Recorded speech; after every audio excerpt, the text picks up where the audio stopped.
Now on Channel 3 and streaming on WFSB Plus. This is Eyewitness News at 6. Oh, the Labor Day holiday weekend has arrived.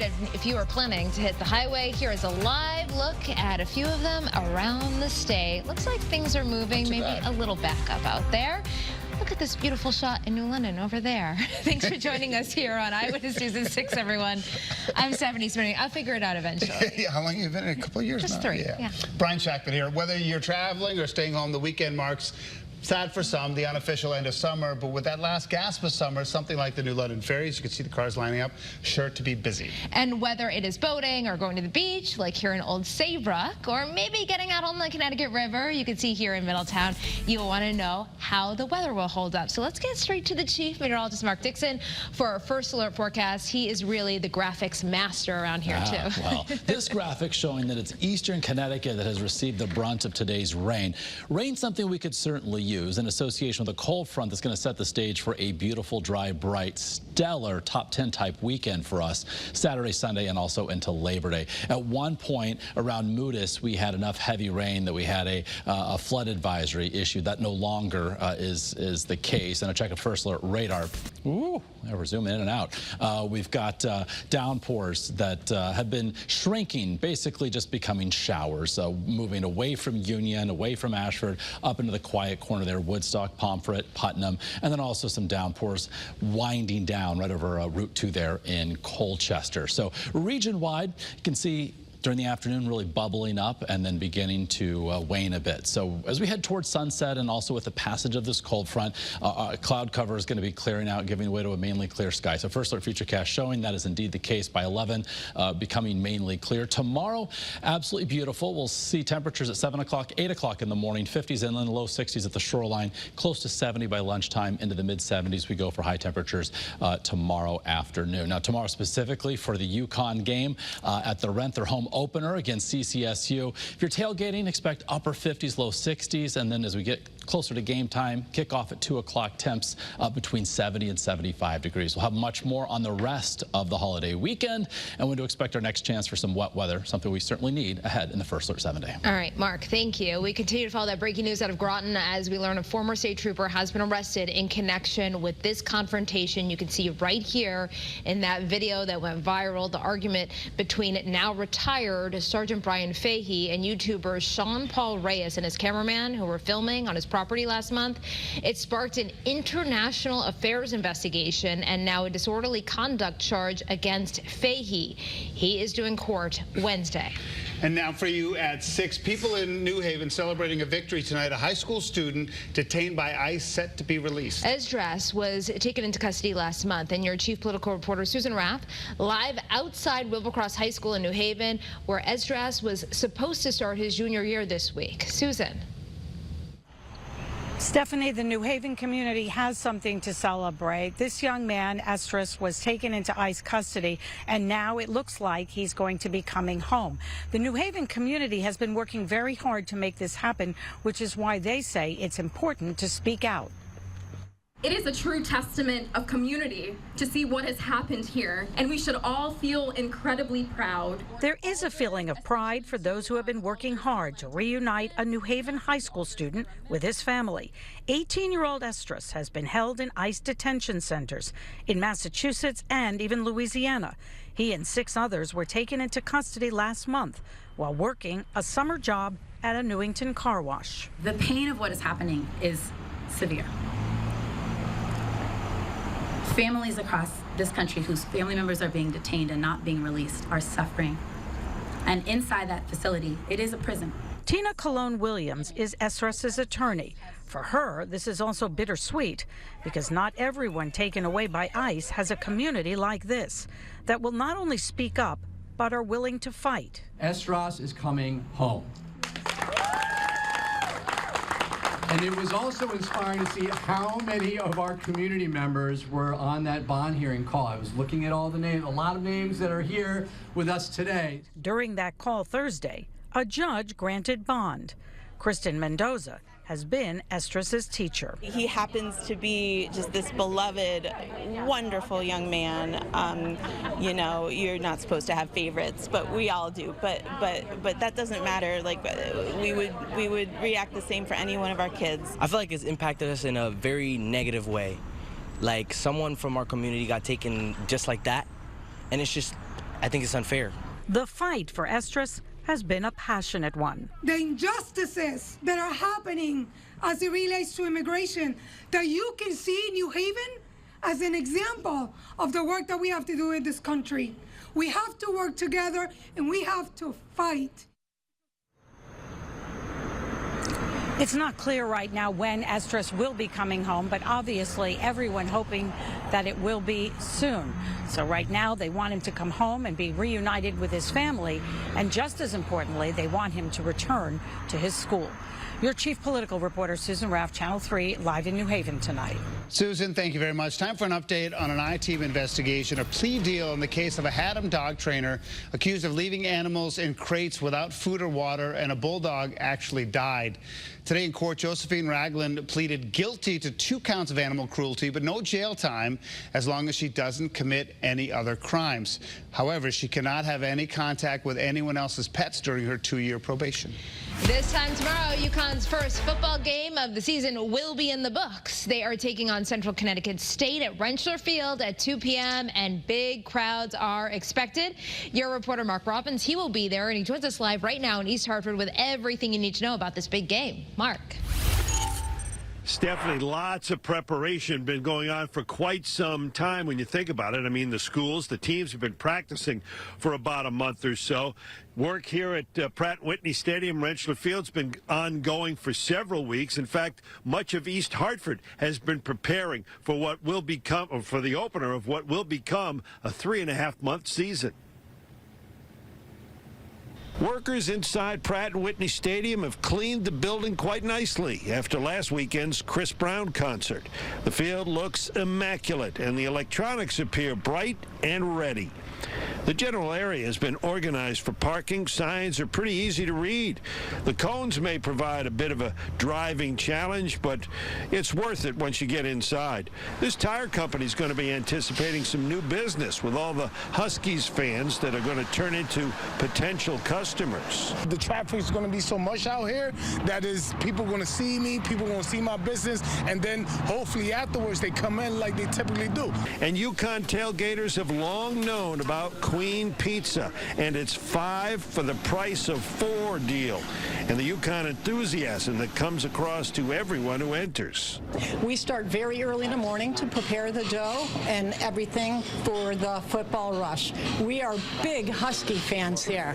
Now, if you're planning on attending the game, tailgaters get an early start. Season ticket holders can get in at 9 a.m. The general public can tailgate in lots at 10 a.m.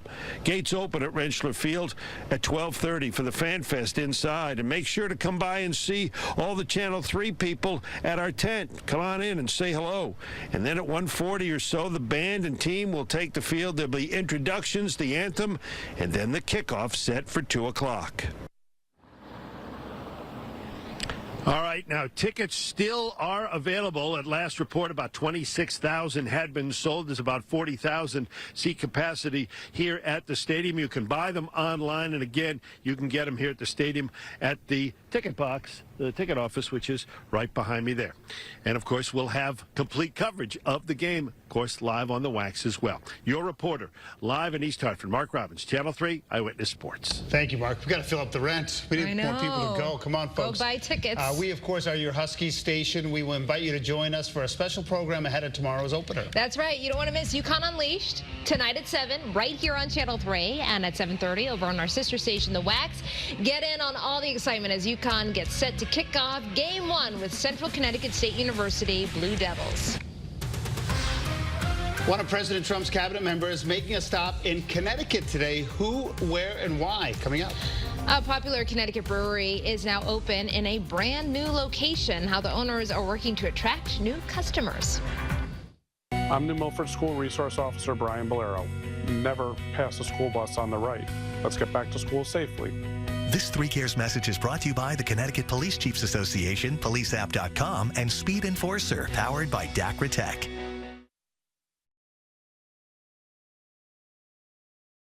Tonight at 7 on Channel 3. The U.S. Department of Labor Secretary made a stop in Connecticut today. Lori Chavez-Remer spent time at Electric Boat in Groton this morning. The submarine builder is the state's biggest private employer. Secretary Chavez-Remer says the Trump administration's ongoing investments in infrastructure and government projects will help lead to higher-paying jobs at places like EB. The Labor Secretary is currently on a 50-state tour. We go to Killingly now. Some lawn signs are the talk of the town. It's obvious the person living in this house on Upper Maple Street is not a fan of the president. Based on the comments the signs posted, you can see them right there. The town has received a bunch of complaints, especially since there's a school nearby. Do you think they should step in and do something? I mean, if the kids are getting scared and parents are getting worried about it, I would definitely say they should, but it's people's rights. I am all for freedom of speech, but there is a limit to what's appropriate and what's not appropriate. We're told there's nothing the town can do about it because it does comply with Killingly's non-content-based zoning regulations, including those applicable near areas where schools are. The town and police tell us they will continue to keep an eye on the situation. A well-known brewery in Connecticut has relocated. Yeah, they made the move in less than a month. We'll take you to the grand opening. All right, on First Alert Live Radar, still tracking some lingering showers, certainly less intense and less in coverage compared to just a couple hours ago. All in association with a cold front, what to expect in its wake for the holiday weekend, and rain, something we could still use when we may see our next best chance of some raindrops. That's ahead of the First Alert forecast when Eyewitness News at 6 continues. Big, now through Labor Day Monday at Pilgrim. Welcome back. After closing earlier this summer, a new brewery has moved into a familiar spot along the Branford River. That's right. Starting today, the New England Brewing Company is now open for business at the old Stony Creek Brewery. Your reporter, Owen Kingsley, takes us there. The doors are open and the beer is flowing here at New England Brewing Company in Branford. Their grand opening came with weeks of work and years of searching. It feels so good to be past that. I mean, honestly, the cliche, everything happens for a reason. I think the plan landed exactly the way it was supposed to land. The former Stony Creek Brewery in Branford now houses New England Brewing Company. After years of looking to expand beyond its Woodbridge location, they're planning to make this their new home. They made the move in less than a month. The tap room in Woodbridge will stay open, but the brewing of the beer will eventually move here. They had a line waiting at the door for Friday's grand opening. I like to drink and I like to be outside by the water. What could be better? These guys brew really great beer. Fuzzy Ducks is good beer. Baby Bot's great beer. You know, it's good people, good place, good vibe. Supreme Seafood is taking over the primary food offerings. We're offering lobster rolls, which we're famous for in the area, Korean fried chicken sandwich, our supreme fried shrimp, home mac and cheese. During this quick transition, they tried their best to honor events like bridal showers or wedding rehearsal dinners that were booked before they bought the property. We've been able to accommodate most of them, not all of them, and that's just the way it was always going to work out. NEBCO's first major event is Wonktoberfest, a Willy Wonka-themed Oktoberfest. It's happening on October 5th. Your reporter in Branford, I'm Owen Kingsley, Channel 3 Eyewitness News. All right, a cold front moving through southern New England brought some rain, some thunderstorms to parts of our state, but a lot of activity already winding down, which bodes well for any sort of Friday night plans you may have out and about. Some lingering lighter rain near the 395 corridor in eastern Connecticut. So we dry out as we head through the next couple of hours. Cloud cover clears out overnight, and the stage is again set for a top 10 weekend, including Labor Day Monday. Our next chance for rain a week from now. We're talking about next Friday. So unfortunately, outside of the towns that picked up on some rain today, for most of us, deficits will continue to grow. We're also monitoring, of course, ragweed and grass allergens. Going to be a bit problematic through the weekend and really for the foreseeable future. It's that time of year. Our view from Waterbury, we've got a north-northwest wind indicating that the front has made its way through the Brass City. Temperature of 71 degrees. Bit of a cloudier scene coming in from New London, 66. A light and variable wind right now at around 4 miles an hour. See the pavement drying out just a bit. some light rain move through there. So eastern Connecticut, where we've seen some rain, temps in the 60s. Meanwhile, say along and west of 91, where it's been a much drier afternoon, temperature still in the 70s. And dew point values, they're starting to come down a bit. You can actually see where that front is. The wind shift, those arrows coming out of the northwest, indicating the arrival and passage of that front. In advance of that, still southerly winds, dew points in the 60s. So drier air will be working in as the evening progresses. So basically on the dew point trend here, while we did get to near muggy levels today for some, flatlining through the weekend, very dry air moving in Saturday, Sunday, Monday, even into the middle of next week. So no issues when it comes to the level of comfort in the air. This cold front moving through right now will continue clearing off to our east, and in its wake, high pressure will be building in over the next several days. So for tonight, this evening we'll go from the 70s into the 60s. Then tonight we'll go from the 50s into the 40s across the hill towns of northwest Connecticut. Low 50s elsewhere inland, mid 50s along the 95 corridor. So these temperatures will be about 10 degrees below average. So tonight, cool, even chillier weather on tap for tomorrow night. And first alert futurecast for our Saturday showing decent amount of sunshine from when the sun rises to when it sets. If you're heading to a fair tomorrow, we've got the Woodstock Fair, Haddam Neck, as well as Goshen. 60s when the gates open in the morning. During the afternoon, temperatures peak in the low and mid 70s, and then we're falling back from the 70s into the 60s as we head toward and past sunset tomorrow. So wherever your plans may take you, a town fair to the Rent in East Hartford for the UConn home game against CCSU, we're looking great.